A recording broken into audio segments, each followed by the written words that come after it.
Ever since the Wii U, Inklings and Octalings in the Splatoon series have been painting the town red, and green, and purple, and yellow, and orange, and a lot of other colors. Whether that be through the use of guns, brushes, rollers, or umbrellas, the Splatoon games have featured a lot of weapons for the players to use. Splatoon 3 is no exception, introducing new weapons as well as many returning weapons from the previous two installments. Today, we're counting down the most common type of projectiles in Splatoon 3, those being the shooters. Hey guys, I'm Brad with 1UP Binge, and this is Splatoon 3 shooter weapons, weak to powerful.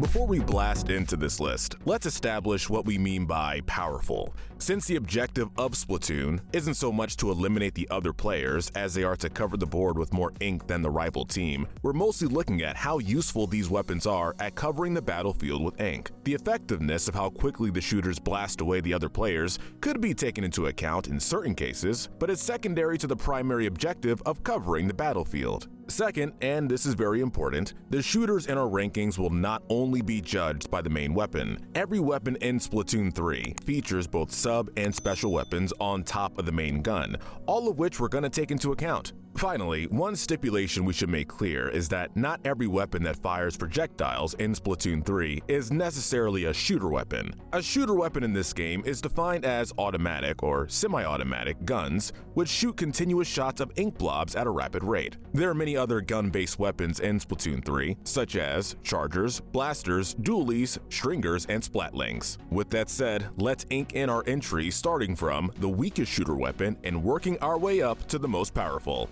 At the bottom is the first weapon the player gets, the Splatshot Junior. Being that this is a weapon the player encounters early in the game, it makes sense that the Splatshot Junior isn't the most powerful weapon. Its damage is low and its range is short. And since its special move, the Big Bubbler, is more defensive than offensive, it doesn't win any points in that regard either. With that said, the Splatshot Junior does have a high fire rate, and its sub-weapon, the Splat Bomb, can be effective if used in the right situation. While it may rank the lowest on our personal list, the Splatshot Junior is still a decent weapon for the player to start out with. Next is the Aerospray MG. We commented earlier how the Splatshot Junior was useful due to its high fire rate. The Aerospray MG puts the Splatshot Junior to shame in this regard, having one of the highest fire rates out of any weapon in the game. This makes the Aerospray MG extremely useful when it comes to covering enemy terrain with ink. It also has a very useful sub-weapon with the Fuzzy Bomb that explodes 3 times as much as most of the other bombs in the game. Its special move, the Reef Slider, is also destructive, as it can quickly slide across the board and cause a huge ink explosion. We do have to put the Aerospray MG low on our countdown, as it does technically do very little damage when compared to the other weapons. Since its rapid fire rate can be used to cover a lot of terrain in quick succession,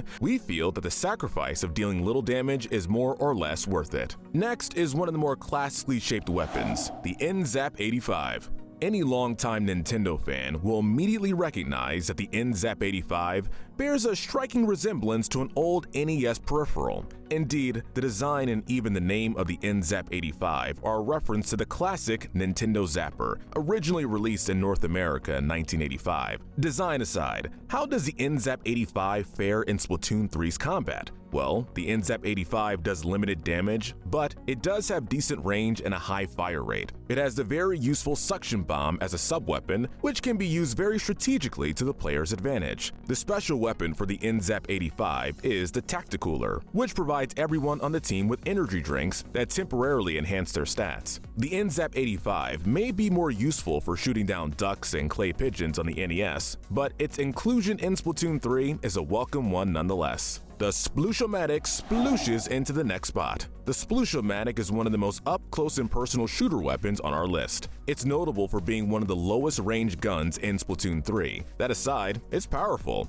dealing decent damage and a somewhat high rapid fire rate. The SplashoMatic also has one of our favorite special moves, the Ultra Stamp, a giant hammer which, as its name suggests, stamps out enemies quickly and efficiently. The sub-weapon, the Curling Bomb, is less useful, often being way too imprecise to use effectively. The Splashomatic definitely has a lot of pros and cons and can be either a blessing or a pain, depending on the situation. If you're willing to get up close and personal due to the short range, it can be a useful weapon. Flying into our next spot is the Jet Squelcher. This is a shooter that is going to vary in use depending on the player's preferred method of playing the game. The Jet Squelcher has low damage and a low fire rate, which definitely hurts its ranking. However, if you're looking for range, you've come to the right place. Jet Squelcher has the highest range out of any shooter in Splatoon 3, making it very useful for players who prefer covering a lot of ground. We will say that the angle shooter subweapon isn't the most powerful, as it mostly bounces in a straight line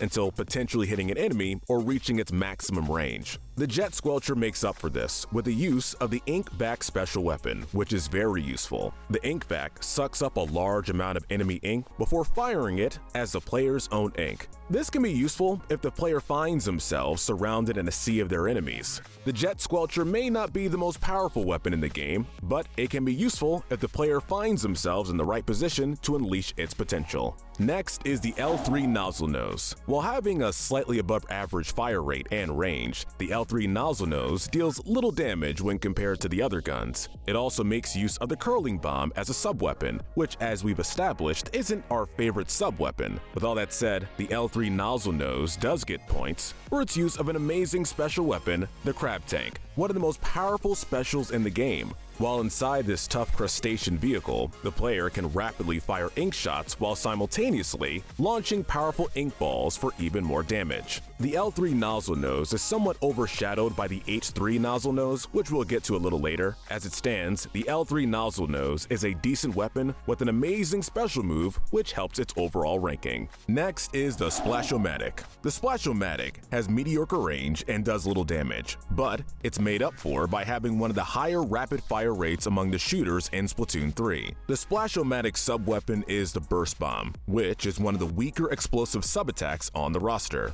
However, due to its low ink cost, the Burst Bomb can be used more than many of the other sub-weapons in quick succession. Again, the rapid rate is the SplashoMatic specialty, even when taking into account the sub-weapon. The Crab Tank is this weapon's special weapon, which helped its position on our countdown for reasons we've already established. It may not be the most powerful weapon, looking at the stats alone, but its special weapon and rapid fire rate make us think twice about ranking it any lower. Next is the 52 Gal. This weapon is noteworthy for the amount of ink it shoots in one shot, being one of the messier shooter weapons on our countdown. Whereas most shooters need a few shots to successfully splat their opponents, the 52 Gal has enough ink and high damage to do so in 2 shots. The main reason the 52 Gal doesn't rank higher is because of its average range and below average fire rate. The sub-weapon, the Splash Whale, is also more defensive than offensive, creating a wall halting enemy fire in their tracks. The Killer Whale 5.1 is also unique for being one of the few homing special weapons in the series that locks onto an enemy player. While this can certainly be useful, the Killer Whale 5.1 can be evaded and only splats one enemy if it does work, so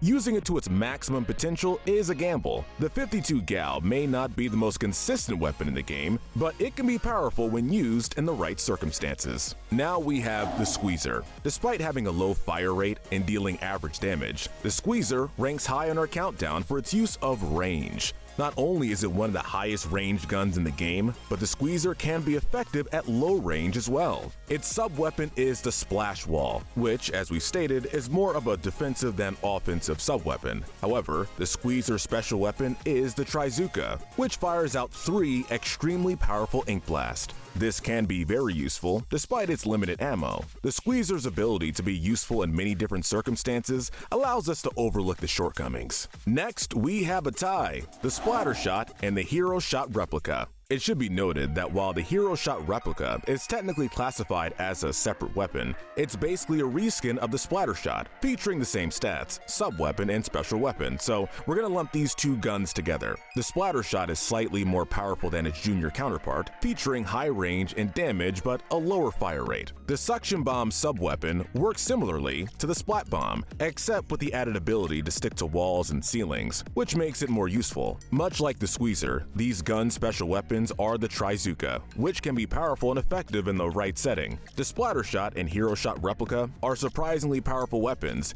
even if the player receives them early in the game. Getting back to nozzle territory, the bronze medal of power goes to the H3 Nozzle Nose. It's basically an upgrade of the L3 Nozzle Nose. The H3 Nozzle Nose is notable for having an extended barrel, which makes for a weapon that deals much more damage with slightly higher range. The caveat to this is that the H3 Nozzle Nose has a lower rapid fire rate than the L3 Nozzle Nose, but with all the extra features, we think the H3 Nozzle Nose is a lot more useful. Even though it's not exactly powerful, the point sensor subweapon is useful as it allows the player to see the location of enemies through the walls of the map.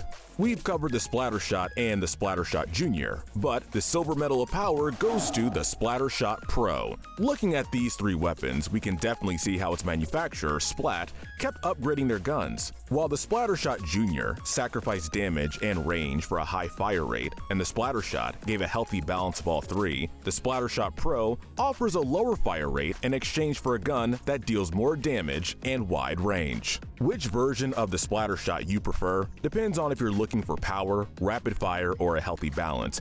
But since this is a weak to powerful ranking, we're putting the Splatshot Pro above the other two. The Splatshot Pro does use the angle shooter subweapon, which is also used by the Jet Squelcher, and isn't our favorite subweapon. However, this is more than redeemed with the implementation of the Crab Tank special weapon. As we've established, the Crab Tank is amazing, and it alone is enough to warrant the Splatshot Pro a high spot on our countdown, and the high damage and range doesn't hurt either. The gold medal of power goes to the 96 Gal. Let's point out the 96 Gal's weaker aspects first. This gun has the lowest rapid fire rates, and also is one of the least accurate weapons. It even slows down the player's mobility due to its size. That being said, if you're looking for sheer power, the 96 Gal can do no wrong. It has one of the highest ranges, and does some of the most damage, making it a deadly weapon to enemies if they're caught in its crossfires. If that wasn't enough, the 96 Gal has an incredible useful sub and special weapon. The Sprinkler subweapon is pretty self-explanatory, spraying a fountain of ink to consistently cover areas around it. While the Sprinkler can be destroyed by enemies, unlike many of the other subweapons, it will stay in its place until that happens. The special weapon is the Ink Vac, which we've previously touted as one of the most useful specials in the game. The 96 Gal sacrifices speed for its power, thus making it easily one of the most powerful weapons in the game, shooter or otherwise.